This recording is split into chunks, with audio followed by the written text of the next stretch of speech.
მოგესალმებით კოლეგებო. ვიწყებთ ხდომად საქართველოს პარლამენტის სპორტის, კულტურის და ჯანმრთელობის დაცვისა და სოციალური საკითხების კომიტეტის ერთობლივ ხდომას. სპორტის კომიტეტს ფორუმი გვაქვს, წარმოდგენილი გვაქვს დღის წესრიგით ერთი საკითხი. საქართველოს მთავრობის მიერ საკანონმდებლო ინიციატივის წესით წარმოდგენილი საქართველოს 2025 წლის სახელმწიფო ბიუჯეტის შესახებ საქართველოს კანონში ცვლილების შეტანის თაობაზე საქართველოს კანონის პროექტი. გთხოვთ კომიტეტის წევრებს ეს დღის წესრიგი დავამტკიცოთ და ბატონო ზაზა გთხოვთ თქვენს წარმოგიდგენთ. მადლობა ბატონო ვიქტორ, მოგესალმებით მეც ჯანმრთელობის და სოციალურ საკითხთა კომიტეტში კვორუმი არის. დღის წესრიგში გვაქვს ერთი საკითხი საქართველოს მთავრობის მიერ საკანონმდებლო ინიციატივის წესით წარმოდგენილი საქართველოს კანონის პროექტი საქართველოს 2025 წლის სახელმწიფო ბიუჯეტის შესახებ საქართველოს კანონში ცვლილებების შეტანის თაობაზე. დამატებები რაიმე ხო არა გთხოვთ ხელისაწევით დაგვიდასტუროთ. დიდი მადლობა. მოგესალმებით, ძვირფასო კოლეგებო, კვორუმი არის და შესაბამისად ხდომას გასწრებულად ვაცხადებ. კულტურის კომიტეტის დღის წესრიგით წარმოდგენილი არის ასევე ერთი საკითხი, რომელიც არის შემდეგი საქართველოს მთავრობის მიერ საკანონმდებლო ინიციატივის წესით წარმოდგენილი საქართველოს კანონის პროექტი საქართველოს 2025 წლის სახელმწიფო ბიუჯეტის შესახებ საქართველოს კანონში ცვლილების შეტანის თაობაზე. მომხსენებელი გახლავთ საქართველოს ფინანსთა მინისტრის პირველი მოადგილე ბატონი გიორგი კაკაურიძე. მოგესალმებით ბატონო გიორგი, მოგესალმებით ყველას ძვირფასო სტუმრებო. შესაბამისად ხდომა გახსნილია და გთხოვთ. გთხოვთ ბატონო გიორგი, მოგესალმებით. დიდი მადლობა, მოგესალმებით ყველას. წარმოგიდგენთ ინფორმაციას 2025 წლის ბიუჯეტში დაგეგმილ ცვლილებებთან დაკავშირებით. ჩვენ დაახლოებით 2-3 კვირის წინ განვიხილეთ 9 თვის შესრულების მაჩვენებლები. მაშინაც ვახსენე, რომ ჩვენ თვის ბოლოსთვის, ანუ ნოემბრის ბოლო ვიგულისხმეთ, რომ წარმოდგენილი იქნებოდა ცვლილებები 2025 წლის ბიუჯეტში და ეს პროექტი მომზადდა 2026 წლის ბიუჯეტთან ერთად, გარკვეულ მიზეზთა გამო. ერთი ის, რომ მაკროეკონომიკური პარამეტრები, რაც სუსტდება 2025 წელს, რა თქმა უნდა, ამას გავლენა აქვს 2026 წლის პარამეტრებზე. ამავდროულად უშუალოდ ხარჯვითი ნაწილის შემთხვევაში ორი კომპონენტისგან შედგება 2025 წლის ცვლილებები. ერთი, რაც უშუალოდ 25 წელს არის საჭიროებები გამოვლენილი და მეორე, რაც უკვე 26 წლის ბიუჯეტთან ერთად გარკვეული ვალდებულებების წესრიგ დაფარვა, რომელიც რეალურად 2026 წლის ბიუჯეტს გარკვეულწილად ეხმარება.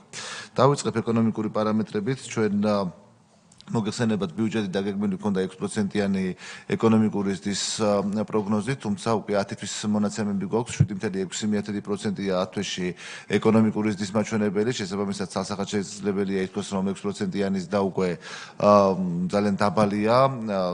არაერთმა საერთაშორისო საფინანსო ინსტიტუტმა უკვე შეცვალა და დაახლოებით 7.7%-მდე აქვს პროგნოზები ჩვენი რეალური ეკონომიკური ზრდის მიმდინარე წელს და ჩვენც განახლებული პროგნოზი წარმოვადგინეთ, რომელიც უკვე არის არა 6, არამედ 7.2% მიმდინარე წელს. შესაბამისად, გადაიხედა ნომინალური მთლიანი შიდა პროდუქტის მაჩვენებელიც, გარდა წლევანდელი ზრდის პარამეტრისა, აღნიშნულზე გავლენა იქონია გასული წლის პარამეტრის დაზუსტებამ, კერძოდ გასულ სტატისტიკის სამსახურმა 15 ნოემბერს დააზუსტა 2024 წლის ნომინალური მთლიანი შიდა პროდუქტის მაჩვენებელი დაახლოებით 93 მილიარდამდე გაზარდა, მანამდე არსებული 91 მილიარდიდან შესაბამისად უკვე განახლებული პროგნოზით წელს ნომინალური მთლიანი შიდა პროდუქტი იქნება 104 მილიარდ 407 მილიონი ლარი.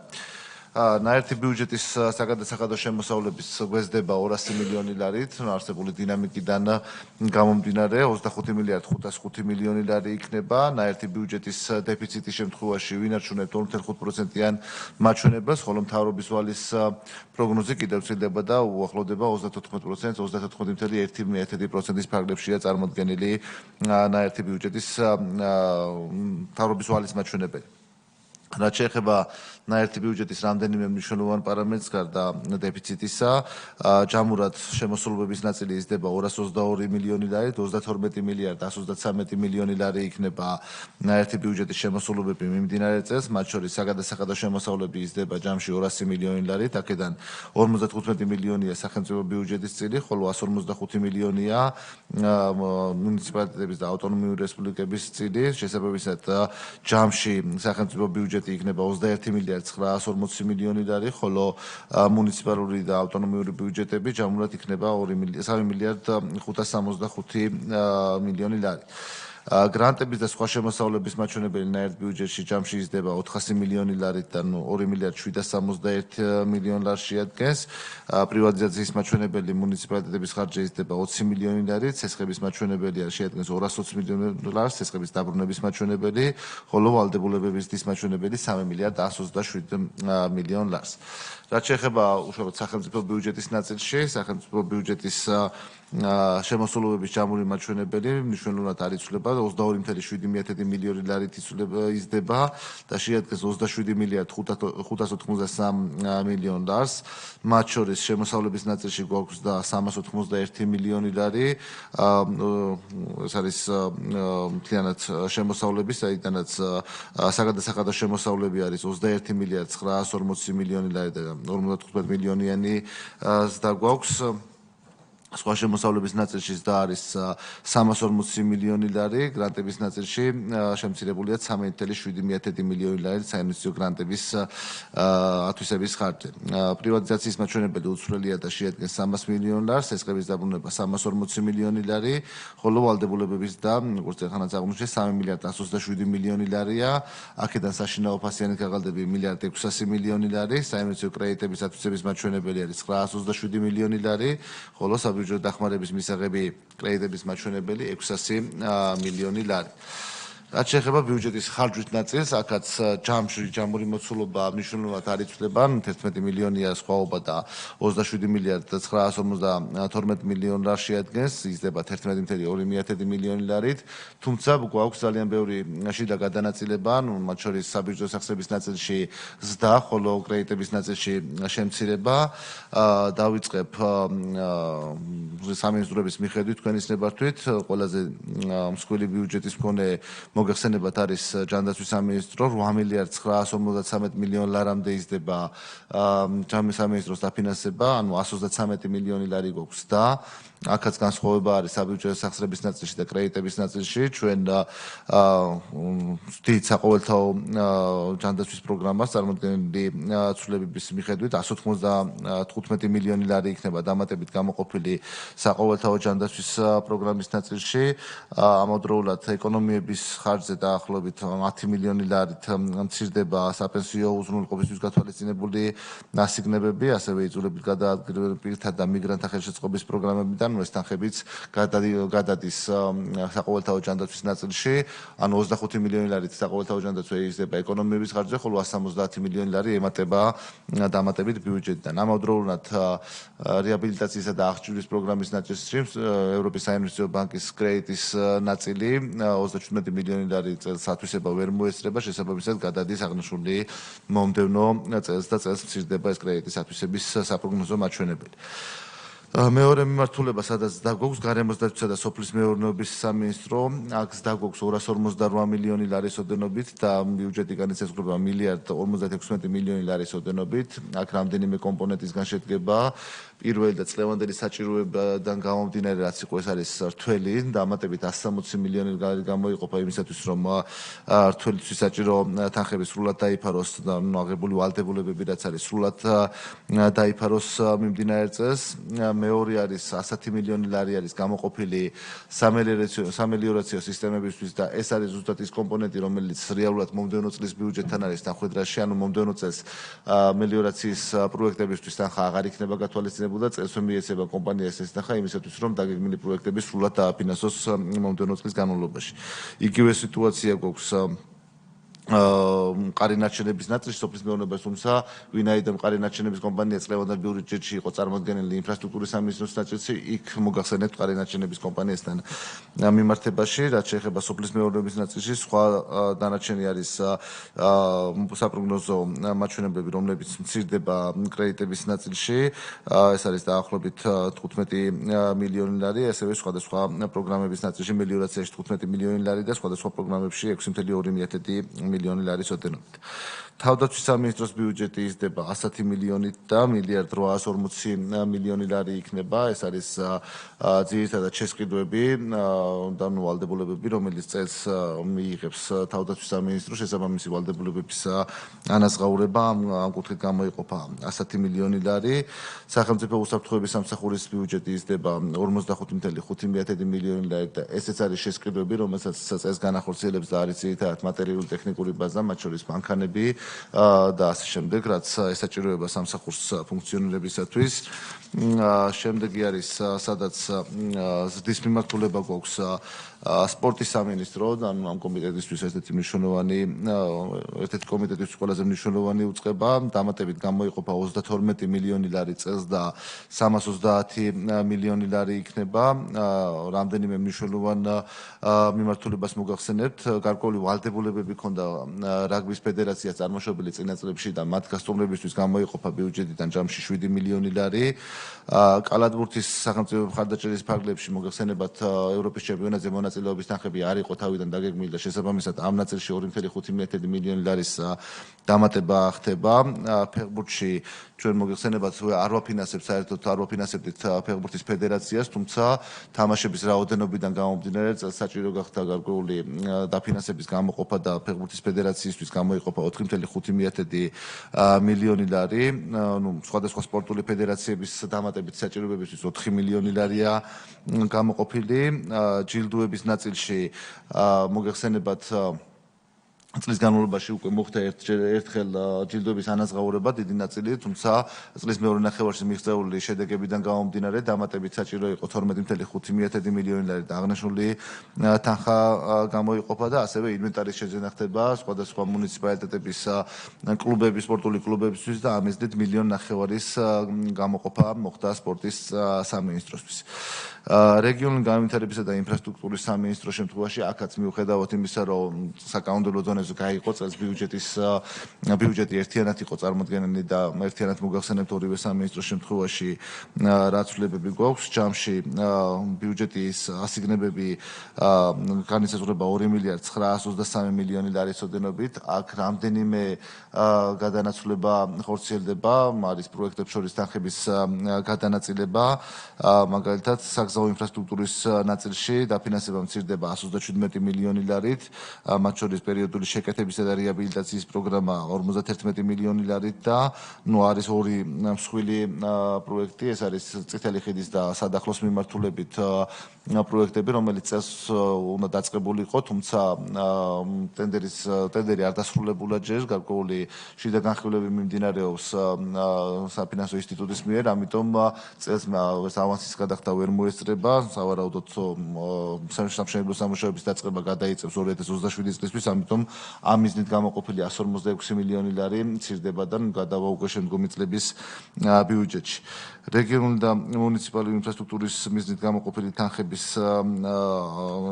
მცირდება 90 მილიონი ლარით, წყლისა და წყლიანების ინფრასტრუქტურის დაფინანსება იზრდება 360 მილიონი ლარით და აქაც სწორედ ის კომპონენტია, რომ წყლის კომპანიას მომდევნო წლის ბიუჯეტში პროექტებისთვის გათვალისწინებული ჰქონდა 500 მილიონი ლარი, თუმცა ის 500 მილიონი ლარი მომდევნო წლის ბიუჯეტში შემცირდება დაახლოებით 210 მილიონი ლარით და წელს გამოიყოფა 400 მილიონი ლარი დამატებით იმისთვის, რომ სრულად დააფინანსოს ის პროექტები, რაც მომდევნო წლისთვის არის დაგეგმილი და მე მყარი ნარჩენების მიმართულებით ვახსენე ასევე, აქაც 40 მილიონი წელს გამოეყოფა კომპანიას იმისთვის, რომ ის ვალდებულებები, რაც მომდევნო წლის განმავლობაში აქვს მყარი ნარჩენების მართვის კომპანიას, სრულად მოხდეს მათი დაფინანსება. ტურისტული ინფრასტრუქტურის გაუმჯობესების ნაწილი მცირდება 75 მილიონი ლარით, ხოლო სპორტული ინფრასტრუქტურის ნაწილი 188 მილიონი ლარით. განათლების და მეცნიერების მიმართულებით ჯამში გვაქვს შემცირება, ეს ძირითადად გამოწვეულია საგანმანათლებლო ინფრასტრუქტურის ნაწილში, მოგეხსენებათ წელს გაუქმდა სიპი, რომელიც უზრუნველყოფდა ინფრასტრუქტურის მშენებლობა რეაბილიტაციას, მისი ფუნქციები გადაეცა დიდი წილი ინფრასტრუქტურის სამინისტროს, ხოლო ნაწილი რეგიონული განვითარების სამინისტროს, რაც შეეხება თვითონ შემცირების მიზეზს, მოგეხსენებათ ახალი ობიექტების მშენებლობა არ დაიწყო იმავე მეთოდით, როგორიც იყო, ეგრეთ წოდებული დიზაინ ბილდის მიხედვით და ინფრასტრუქტურის სამინისტრომ დაიწყო ამ შემთხვევაში მშენებლობა, ჯერ პროექტირება და პროექტირების შემდეგ უკვე სამშენებლო კონტრაქტების გაფორმება და არა ერთ ხელშეკრულებაში ორივე კონტრაქტი, რომელიც გარკვეულ პრობლემებს იწევდა უკვე შესრულების პროცესში. კულტურის და სპორტის სამინისტროს დაფინანსება ჯამურად არ იცვლება, თუმცა აქ გვაქვს გარკვეული შიდა გადანაწილება მუხლებს და პროგრამებს შორის, რაც საჭიროება ჰქონდა სამინისტროს. ეკონომიკის და გრადი განვითარების სამინისტროს ასიგნებები ჯამურად მცირდება 58 მილიონი ლარი, თუმცა აქაც საბიუჯეტო სახსრების ნაწილში დაგვაქვს ეს და ძირითადად არის ქუთაისის აეროპორტის მიმდინარე მშენებლობის დამატებით დაფინანსება და მომდევნო წელს ეს დაფინანსება აღარ იქნება უკვე საჭირო და შესაბამისად მომდევნო წელს ამოღებულია ეს თანხა და რაც შეეხება ძირითადი აუთვისებლობა, ეს არის კრედიტების ნაწილში გადამცემი ხაზების მშენებლობის პროცესში, მოგეხსენებათ იქ მუდმივად არის გარკვეული პრობლემები, ძირითადად მოსახლეობის პროტესტი და ასე შემდეგ, რომელიც აფერხებს გარკვეულწილად მშენებლობის პროცესს და ამიტომ წლევანდელი ფაქტიური შესრულების პროგნოზიდან გამომდინარე ხდება თანხების კორექტირება.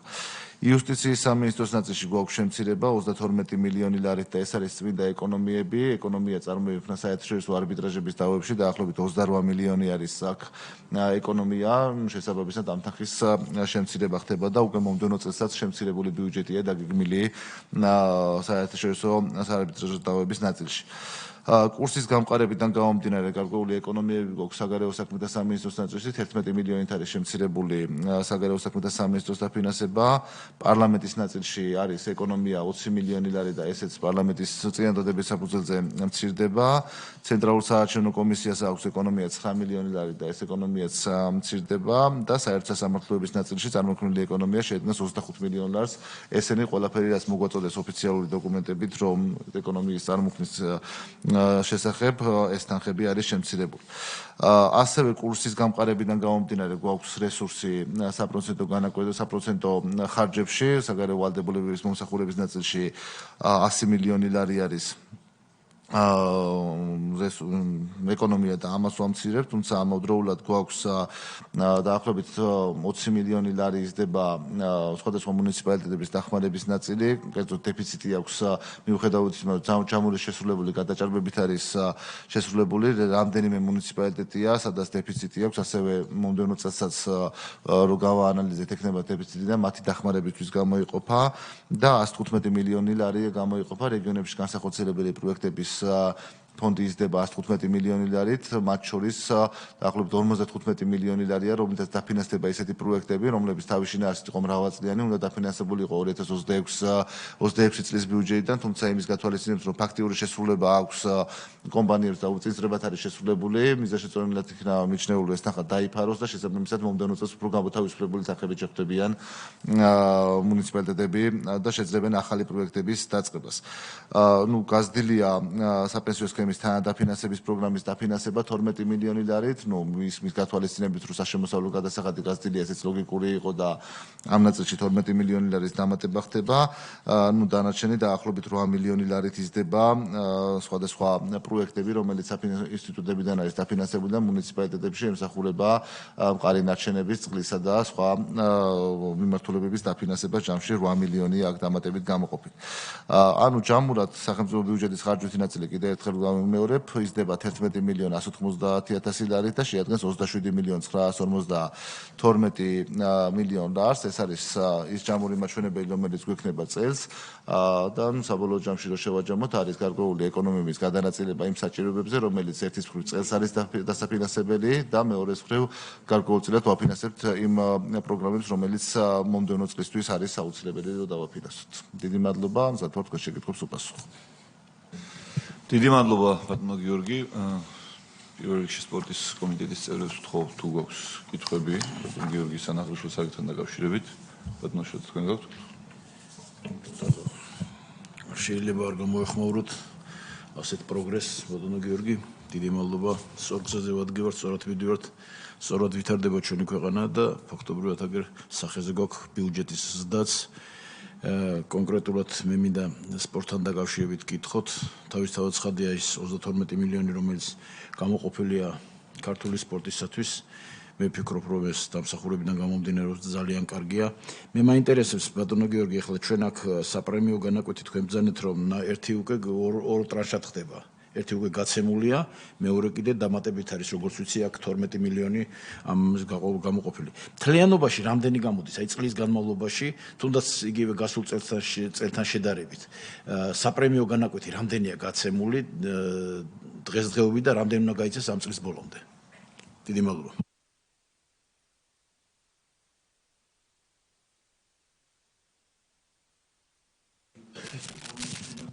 მოგესალმებით 19 მილიონზე მეტი არის უკვე გაცემული და 12 მილიონია ჩადებული ახლა ამ წლის ბიუჯეტში დამატებით. ამაში არ შედის ყოველთვიურად. დიახ. პროგრესს მოსხენებს ეს ყოველთვიურად ხო, მაგის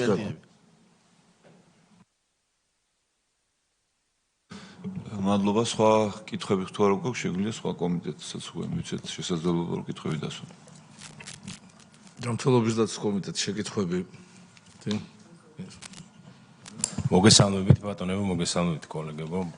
ბატონო გიორგი, განათლების რეფორმის პრეზენტაცია ვნახეთ ცოტა ხნის წინ. ძალიან კარგი და მე მაქვს ძალიან დიდი იმედი, რომ იმ შედეგზე გაგვიყვანს მინიმუმ რაც თითოეულ ჩვენგანს ძალიან უნდა. აქ გვიწერია რომ 259.2 მილიონი ლარით მცირდება.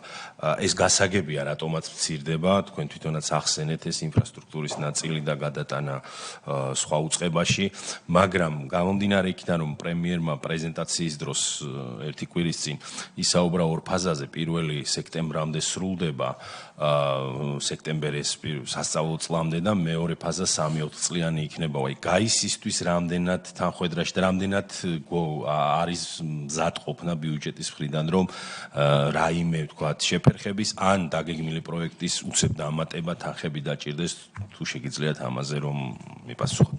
მადლობა. დიდი მადლობა.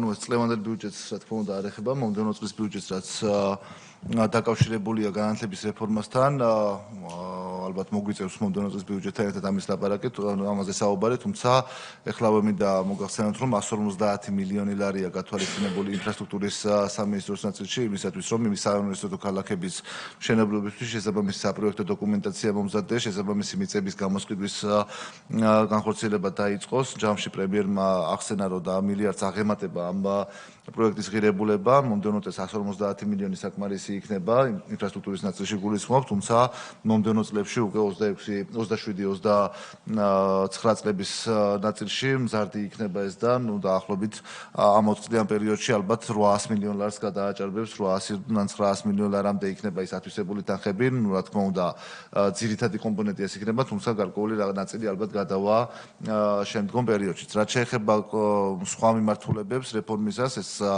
შეეხება როგორც სწავლის დაფინანსების ნაწილში, ასე შემდეგ, დღეს განცხადებაც გავცელდა, რომ შემოვა და ინიცირება განხორციელდება და ვფიქრობ დღეს იქნება წარმოდგენილი საკანონმდებლო ცვლილებები ინიცირებული თქვენს წინაშე, განხილვა იქნება იმისი თუ როგორ უნდა მოხდეს სწავლის დაფინანსება და ამ ნაწილში შეიძლება გარკვეული თანხების დამატების საჭიროება იყოს მომდევნო წელს, თუმცა პირველი წლის ნაწილში ეს არ იქნება ის თანხა, რომლის დაფინანსებასაც არ ვფიქრობ, რომ საკანონმდებლო ცვლილებები დაგჭირდება ბიუჯეტის ნაწილში, ვფიქრობ, რომ წლის განმავლობაში წარმოქმნილი ეკონომიკები მოგცემს საშუალებას, რომ ის საკანონმდებლო ცვლილებებიდან გამოწვეული ეფექტი დაფინანსება მოხდეს 26 წლის განმავლობაში და შემდგომი ბიუჯეტები უკვე დაიგეგმება იმ ახალი რეგულაციებით, რომელიც რეგულაციაც იქნება თქვენს მიერ დამტკიცებული.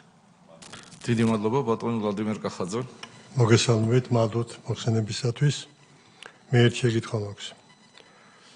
თქვენ ბრძანეთ, რომ საყოველთაო ჯანდაცვაში მოხდება მობილიზება 195 მილიონის, 25 შიდა მობილიზების ხარჯი და 170 ბიუჯეტიდან. სწორია ხო? ესე იგი, ეს კორექცია რო არ მომხდარიყო ეხლა, ჩვენ აქ დეფიციტი შეგვექმნებოდა, ეს პირველი. და მეორე, მომავალ წლის ბიუჯეტში ეს 195-ით არ გათვალისწინებული იქნება და ამაზე ზევიდან იქნება კიდე მატება, ხო იმ ბიუჯეტში. საყოველთაოში. ეს 195 ამ წლისაში თუ აითვისება და მომავალ წელს 195 პლუს დამატებით იქნება რაღაცა თანხები მობილიზებული. მადლობთ. დიახ, ბატონო დადო, პირველ რიგში წლევანდელი 195 მილიონი, რა თქმა უნდა, ეს რო არ დაგვემატებია გარკვეული დეფიციტი შეიქმნებოდა, და ერთ-ერთი მნიშვნელოვანი რამაც გამოიწვია არის ონკოლოგიის დაფინანსება და ამ მიმართულებით საკმაოდ გაიზარდა ხარჯები. წელს ამ დამატების შემთხვევაში გავალთ დაახლოებით 1.410 მილიონ ლარზე, მომდევნო წელს 1.500 მილიონი ლარია უკვე განახლებულ პროექტში გათვალისწინებული. მადლობა ბატონო გიორგი, მეც გავაგზავნებ ამ შეკითხვას. რა თქმა უნდა, მნიშვნელოვანია, რომ საყოველთაო ჯანდაცვა, რომელიც 2013 წლიდან დავიწყეთ და წელს განსაკუთრებული იყო და წასული წელიც იმით, რომ ონკოლოგიური პაციენტების დაფინანსება ავიღე და ეს მზარდია და რა თქმა უნდა, ეს უმნიშვნელოვანესია, რომ 195 მილიონი ლარის მობილიზაცია გააკეთეთ. ჩვენი მოთხოვნა იყო 2026 წლის ბიუჯეტის განხილვისას დაახლოებით 330 მილიონი და თქვენ ამბობთ, რომ 2026 წლის ბიუჯეტში ეს თანხა იქნება გათვალისწინებული. ხო, ესე გამოვიდა. ეს ძალიან მნიშვნელოვანია და ასევე მეორე შეკითხვა მინდა დავსვა მყარენარჩენების მართვასთან დაკავშირებით. თქვენ ბრძანეთ, რომ მოსახლეობის პროტესტის გამო ხდება კორეგირება მყარენარჩენების მიმართულებით დაფინანსებაზე. მინდა აღვნიშნო, რომ არაერთ რეგიონში საქართველოში აი ამ პროტესტის გამო ვერ მოხერხდა ამ მიმართულებების გაგრძელება სათანადო. ხომ არ თვლით თქვენ, რომ აი ეს მიმართულება ხო არ შევცვალოთ და გადავიდეთ მთლიანად ქვეყანაში გადამამუშავებელი ქარხნის მშენებლობაზე. გვესმის, რომ მეტი ჯდება, მაგრამ უკვე მერამდენე წელი არაერთ რეგიონში საქართველოში არის მოსახლეობის პროტესტი, რაც არ გვაძლევს საშუალებას რა ახალი ნაგავსაყრელები გავაკეთოთ და იყოს სათანადო პირობები. თქვენ როგორ ფიქრობთ? თქვენი სამინისტრო როგორ ფიქრობს, ხო არ ჯობია ერთხელ და სამუდამოდ გავიღოთ მეტი თანხა და ავაშენოთ სერიოზული გადამამუშავებელი ქარხნები, რომელიც ნამდვილად უკვე პროტესტს აღარ გამოიწვევს მოსახლეობისას დარწმუნებული ვარ. დაცული იქნება სხვა სარგებლებზე აღარ ვსაუბრობ. მე ალბათ არ გამოვდგები ექსპერტად ამ ნაწილში, თუმცა პოზიციას გეტყვით და რაც სიტუაციაც არის რეალურად გეტყვით, ნებისმიერი გადამამუშავებელი საწარმოს აშენების მიუხედავად, გადამამუშავებელი საწარმოს ფუნქცია არის ნაგავსაყრელის გაუხანგრძლივოს მისი ექსპლუატაციის ვადა. ანუ ნაგავსაყრელი თუ არ იქნება, გამორიცხული პირდაპირ ქარხანა დაუდგათ და ქარხანაში მოხდეს ყველაფერი. ანუ ნაგავსაყრელის გარეშე გადამამუშავებელი საწარმო არ არსებობს. რა შესაბამისად, აი მაგალითად თბილისის მაგალითზე ჩვენ გვაქვს უკვე დაფინანსებაც იგეგმება თბილისში გადამამუშავებელი მშენებლობას, თუმცა ეს არის თემა, რომ ნაგავსაყრელი უნდა არსებობდეს, ნაგავი გროვდებოდეს ნაგავსაყრელს და ამის მერე შეიძლება ამ ნაგვის გადამამუშავებაზე ვისაუბროთ. წინამდელ შემთხვევაში მხოლოდ ქარხანა, რა თქმა უნდა, ვერ შეძლებს ვერაფერს. ნაგავსაყრელის გარეშე არ არსებობს ქარხანა.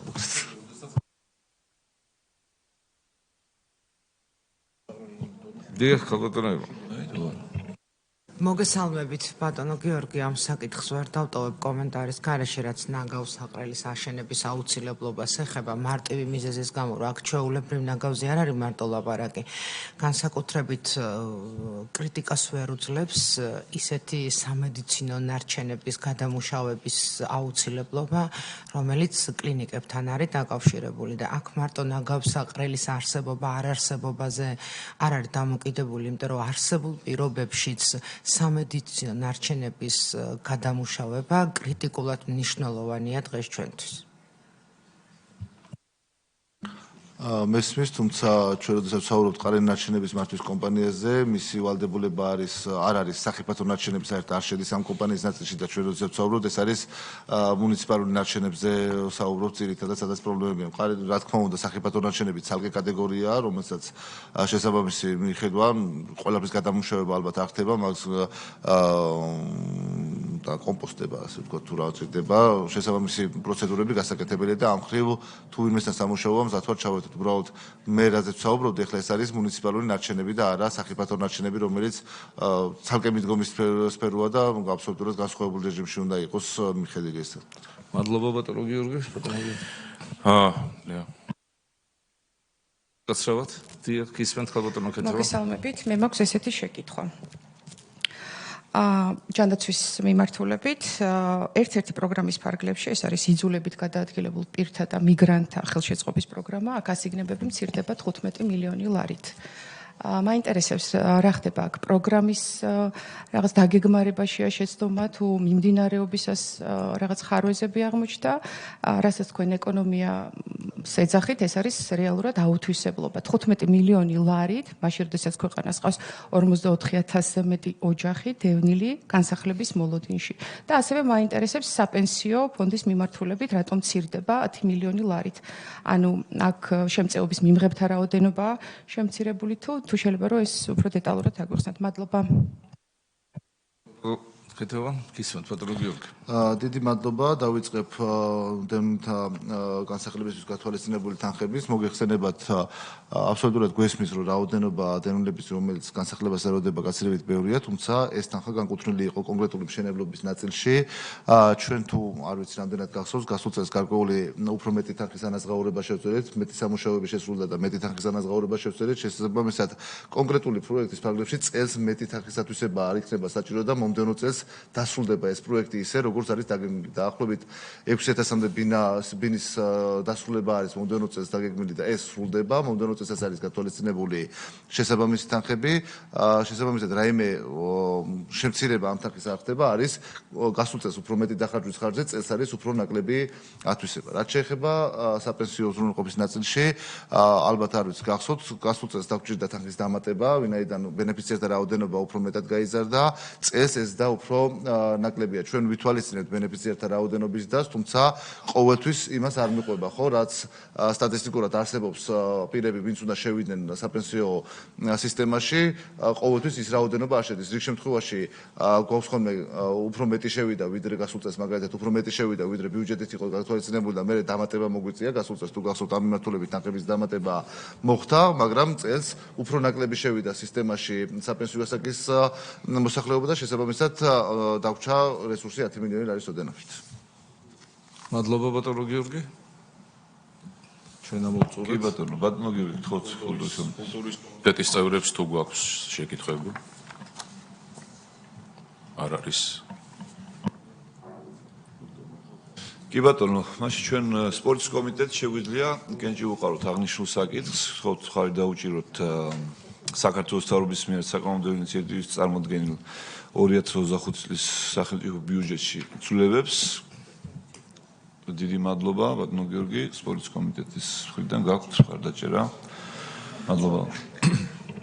საქართველოს პარლამენტის ჯანმრთელობის დაცვა სოციალურ საკითხთა კომიტეტი გთხოვთ ჩავატაროთ კენჭისყრა საქართველოს მთავრობის მიერ საკანონმდებლო ინიციატივის წესით წარმოდგენილ საქართველოს კანონის პროექტი საქართველოს 2025 წლის სახელმწიფო ბიუჯეტის შესახებ საქართველოს კანონში ცვლილებების შეტანის თაობაზე. ვინ არის მომხრე? გთხოვთ ხელისაწევით დაგვიდასტუროთ. დიდი მადლობა. ერთხმად არის მიღებული.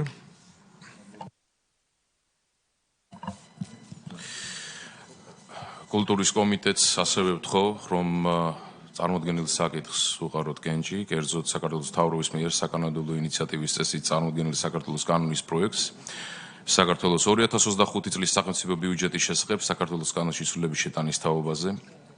გთხოვთ უყაროთ კენჭი. შესაბამისად გადაწყვეტილება მიღებულია. დიდი მადლობა. დიდი მადლობა, მეგობრებო, კოლეგებო. დღის ეს იგი სხვა გათვალისწინებულ საკითხები არ არსებობს. სხდომა დახურულია.